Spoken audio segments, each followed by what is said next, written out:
The other part of this equation is the gardens. Who was gardening and who made all the vegetables and the vegetable dishes and the salads that went with that salad oil and those mustards and all of those other delicious things. And here at the garden, there's not really a lot of names, but a man named Joe performed at least some of the activities because we have a letter from Nellie Madison Willis, who wrote to her aunt to say in 1805 that Joe had been paying a great attention to the garden and everything in it looked flourishing when she saw it last, and her peas were growing very, very well. So she urged her to really get home fast so that she could really eat them and enjoy them. So the whole trying to get things eaten in their seasonal best was an important thing because there really wasn't any way to do anything other than dry things or salt things to preserve them. So salads and peas and rutabagas and potatoes and all those things you wanted to eat, they were made as part of the menu while they were at their freshest. The Madisons, for some reason, hired a French gardener in 1810, and he certainly would have had enslaved gardeners working under him. It was a pretty large space, and he, unfortunately, they then fired him. There was the death of a man who had worked as a cook in Washington, but who also was a gardener. That was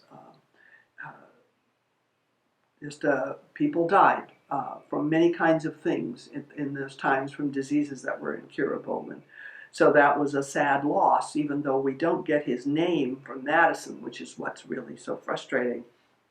Dolly wrote in 1825 that they dismissed the French gardener. For what reason, we don't know.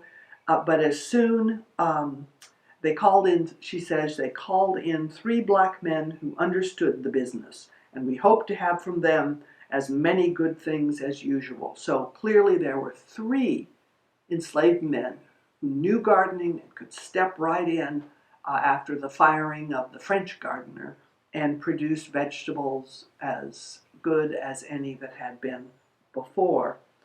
And then there was an old man working in the beds who showed a visitor, Mr. Balch, through the garden, and he recalled that the man, as they entered the garden, kind of paused and leaned on his rake and just seemed to await, the inquiries about this beautiful space. It must have been great. Most of us, if we go to someone's garden, the first thing we want to know is, oh, well, what's that? And how did you grow that? And can I taste this?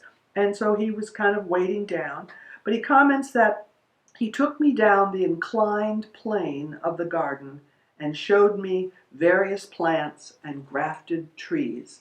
So he's showing off his skill in a garden that contained fruits and food stuffs, but vegetables, but also fruit trees.